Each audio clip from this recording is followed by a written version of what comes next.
Bonjour à tous, aujourd'hui je vous propose donc la question 5 du concours Access 2021. On est sur la partie raisonnement mathématique avec ici du dénombrement, code d'une carte bancaire. Donc ici une carte avec un code à 4 chiffres, donc allant de 0 à 9. Voilà. Et vous avez 4 affirmations, 4 items, il faut dire à chaque fois s'il est vrai ou s'il est faux. Tout d'abord le principe. Un code, c'est donc une combinaison de 4 chiffres avec un ordre, ce qu'on appelle un 4 uplé. Vous avez ici pour le premier chiffre 10 choix, d'accord.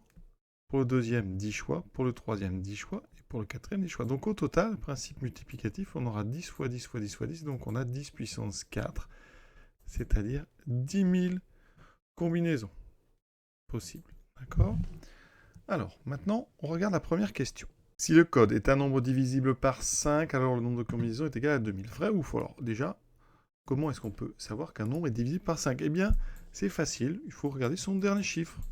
Il finit par un 0 ou par un 5. Donc il finit par 0 ou 5. Donc dans votre combinaison, vous avez les trois premiers chiffres qui sont parmi donc de 0 à 9. Et par contre, ici, le dernier, on a ici deux choix seulement.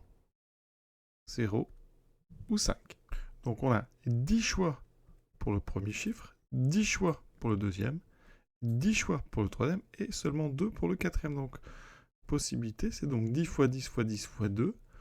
10 fois 10 fois 10, ça fait 1000. Donc effectivement, c'est 2000. Donc cette affirmation ici, ce premier item, il est vrai. Deuxième item, le nombre de combinaisons paires possibles est égal à celui de combinaisons impaires possibles. Alors ici, toujours, nos combinaisons, c'est donc ici 4 chiffres à choisir. Pour les nombres pairs, d'accord, pour avoir un code pair ou une combinaison paire, eh bien, ça veut dire qu'ici, on finit donc par un 0, 2, 4, 6 ou 8. Pour les combinaisons impaires, eh bien, il faudra finir par donc 1, 3, 5, 7 ou 9. Donc pour les combinaisons paires, on a pour le premier chiffre 10, 10 choix, 10 choix pour le deuxième, 10 choix pour le troisième. Par contre, on n'a plus que 5 choix, c'est-à-dire ici 5000. Pour les combinaisons impaires, c'est la même chose. On a 10 choix pour les trois premiers chiffres et 5 pour le dernier. Sinon, vous savez que les combinaisons donc, sont des nombres à 4 chiffres, donc allant de 0000 jusqu'à 9999, ce qui vous fait, on l'a dit, 10 000 nombres. La moitié sont pairs, la moitié sont impairs. Donc on pouvait répondre beaucoup plus vite. Là, j'ai détaillé un petit peu. Mais comme un nombre sur deux entre 0 et 9999 est pair, eh bien vous avez effectivement la moitié des combinaisons qui sont paires, la moitié des combinaisons qui sont impaires. Donc cet item B, il est lui aussi vrai. Troisième, si un voleur a constaté que les deux premiers chiffres du code sont identiques, alors le nombre de combinaisons possibles est égal à 100. Eh bien, on refait toujours notre petit schéma ici.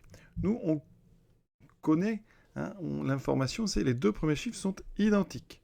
Ça veut dire qu'ici, on va en fait tenter le premier, c'est-à-dire qu'on va essayer n'importe quel chiffre entre 0 et 9, donc on a 10 choix. Par contre, une fois qu'on a mis ici un chiffre, celui qui est ici, il n'y a pas de choix. Ici, il n'y a qu'un seul choix. Donc on a 10 possibilités pour les deux premiers chiffres, 0, 0, 1, 1, 2, 2, 3, 3, etc. jusqu'à 9, 9. Une fois que vous avez choisi ça, il faut choisir maintenant les deux derniers chiffres qui peuvent être différents. Donc on va 10 choix pour le troisième et 10 choix pour le quatrième. Donc on a 10 fois 1 fois 10 fois 10, ce qui fait 10 puissance 3. Et ça fait 1000. Donc ici on nous proposait 100. Donc ce troisième item est faux. La réponse c'est 1000 combinaisons possibles. On finit avec le quatrième item. Donc si un voleur se rappelle d'un chiffre de votre code et de son emplacement, eh bien le nombre de combinaisons est égal à 1000. Alors imaginez, il se rappelle du premier.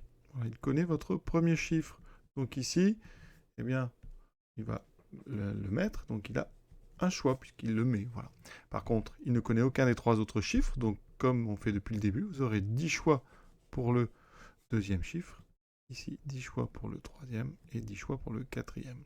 Et donc, effectivement, ça fait 1000, c'est ce qu'on nous proposait. Donc cet item ici, il est vrai. Alors, dans mon raisonnement, j'ai supposé qu'il connaissait le premier chiffre. Vous faites exactement le même raisonnement si c'est le deuxième, le troisième ou le quatrième. Ça ne change rien.